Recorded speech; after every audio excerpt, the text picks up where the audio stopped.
The Summer of a Beautiful White Horse. The background of the story is the Armenian massacre. In 1915, the Turkish government planned to expel and massacre about 2 million Armenians living in the Ottoman Empire. When the massacres and deportations finally ended, 1.5 million of Turkey's Armenians were dead and many forcibly removed. This event is called genocide, a premeditated and systematic campaign to exterminate an entire people. The story is narrated by 9-year-old Aram Garugalenian, a member of an Armenian community living among the lush fruit orchards and vineyards of California. One morning, Aram is awakened at 4 o'clock by his 13-year-old cousin Morad, who is thought to be demented by everyone except Aram and has a way with animals. Aram is astonished to see Morad sitting on a beautiful white horse. He has always wanted to ride a horse, but his family is too poor to afford one. In spite of being poor, the Garugalinian tribe is noted for its honesty and trust. It is unthinkable that Morad would have stolen the horse.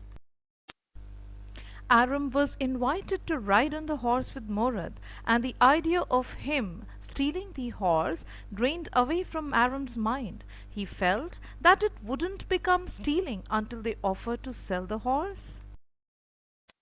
Morad's crazy behavior was considered to be of natural descent from their uncle Khusro, even though his father Zorab was a practical man. The uncle was an enormous man who was always furious, impatient, and irritable.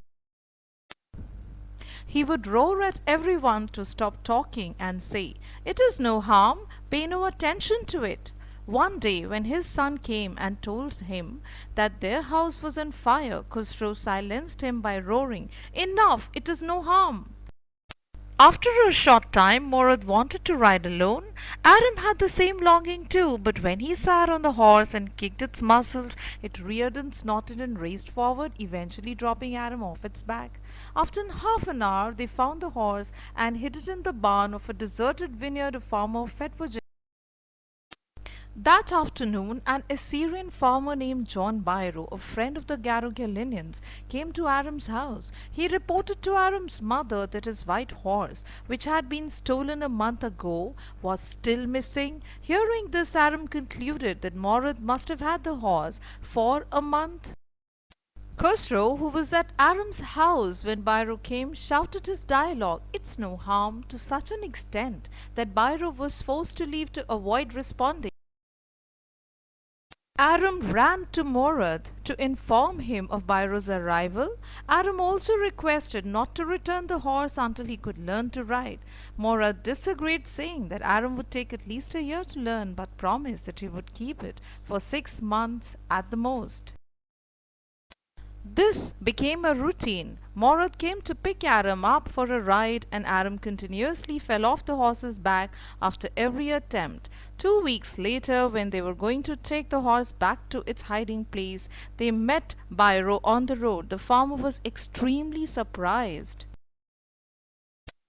He said, "The horse is a twin of my horse," and a suspicious man would believe his eyes instead of his heart, and knowing the Garugalinian tribe for its honesty, discarded his suspicion and left. This incident apparently struck the children's conscience and returned the horse, saving the fame of their tribe.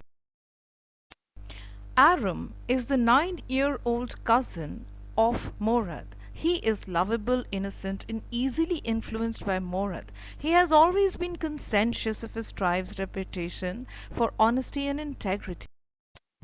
He was extremely fascinated with horses since he was a child.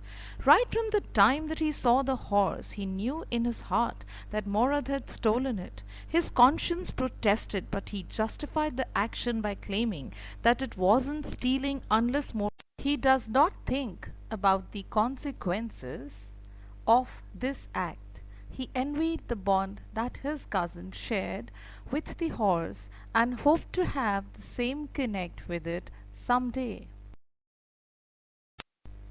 He found a way to keep the horse even after discovering that John Byro was the owner, but later agrees to return it, keeping in mind the family values and traditions. Since since we see the story unfold from a child's perspective, an innocence, honesty, and unbiased quality is added to the narration. Morad is considered to be crazy and a direct descendant of Uncle Khusro. He seemed to have a special way with animals and even with people.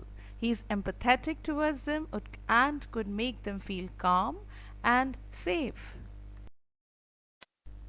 He expresses the desire to enjoy life when he steals the beautiful white horse to ride. Due to his own spiritual essence, he was able to understand animals and could connect with them in a special way. An instance of his fond affection is when he put his arms around the horse, pressed his nose into its nose, and patted it.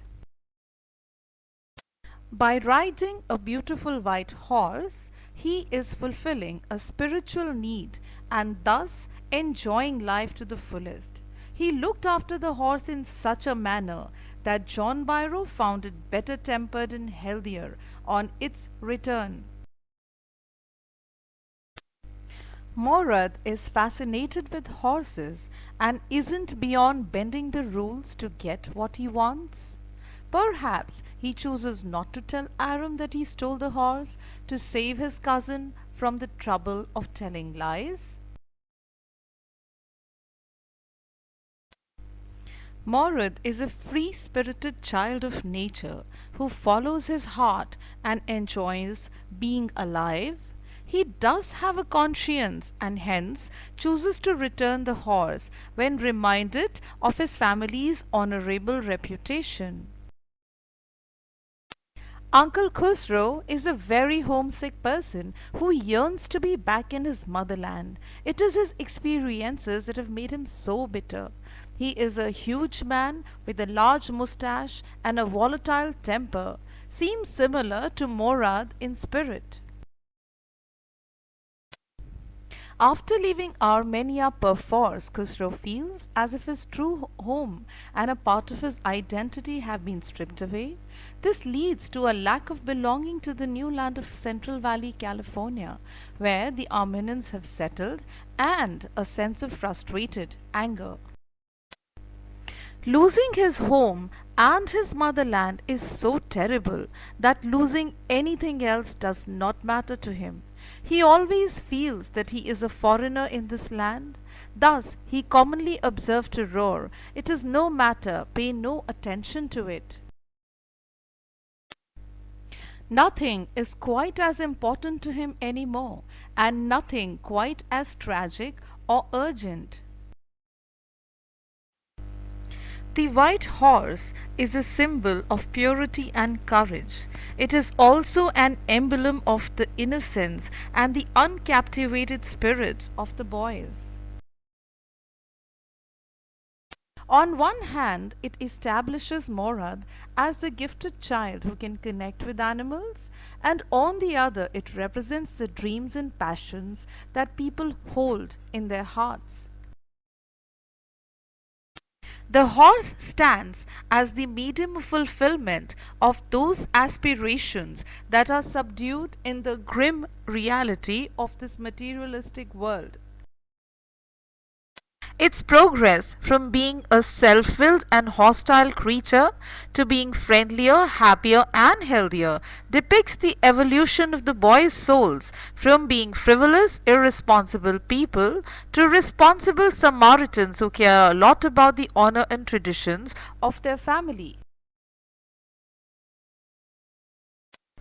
The Garo-Galenian tribe is an Armenian tribe which has a reputation for honesty that has been maintained for centuries. Despite being extremely poverty-stricken, they never resort to unfair means to get money. The members of the tribe value their pride, their integrity, and their beliefs in right and wrong. For 11 centuries, their name has been synonymous with honesty. It is this reputation that leads John Byron to believe that the horse he was seeing must be a twin of his own horse. They admit that they have no money at all and get mystified over the way in which they are able to arrange for food for themselves. In fact, they have accepted their being poor to such an extent that they are able to laugh over it, crack jokes about it, and they term it as comical poverty. Their response to material possessions is that they are valueless without the enjoyment of life. So one might as well keep calm and continue enjoying life. Their unique perspective of the world serves to develop the theme concerning the perception of right and wrong. Like Aram's cousin Morad, they too enjoy being alive. Murad perfectly exemplifies the crazy streak in his family, and that explains his extraordinary behavior with regard to the stolen horse. He follows his heart all the time, sings songs even if his singing sounds like a roar, steals a horse and cares about animals. A man can genetically descend from his father and still deviate from his paternal heritage in terms of spirit. Effectively, he feels that Morad is the natural descendant of the bad-tempered and mercurial Uncle Khusro, even though he is the genetic son of Zorab, a very practical man. Aram is ambivalent about Morad's rationalizations about the stolen horse, but he does admire Morad's daredevil sense of adventure. While Aram's own sense of decorum would never have allowed him to steal, he appreciates the opportunity accorded to him by Morad's crazy streak to ride the magnificent horse for some time. One of the themes is the idea of redemption through actions. There is little doubt that Aram and Morad did wrong by taking the horse. However, a compelling element is that John Byron does not seek vengeance or extreme retribution for their actions. He knows that the boys understand they should be accountable for their actions. In fact, the taking of the horse results in its being better trained and also in greater conditioning. The redemptive powers of forgiveness, understanding, honor, and community are themes that are enhanced through the short story. The story conveys the message that despite social and economic challenges, some truths are absolute and should be practiced under all circumstances. Their poverty does not limit the emotional quotient of the boys. Their love for the horse is sincere and authentic, not motivated by greed. They have a genuine understanding of the need to return that which does not belong to them. They exhibit an exalted human reaction of wanting to correct that which is wrong. Justify the title. The title seems quite appropriate as the story is probably set in a summer-like time period. The boys can focus on the horse and not necessarily burdened with work. The ideas presented lend themselves with the fruition and full bloom of summer. They relate to maturation, experiences, and collegiality. The story revolves around the beautiful white horse. The boys are poor. Hence, it is inconceivable that either of them could own a white horse. The fact that Aram is awakened one morning by Morad sitting atop a white horse prompts Aram to question if it was stolen. From abject or dirt poverty to a stunningly white horse, one sees that the horse is a symbol, a representation of the boy's wishes.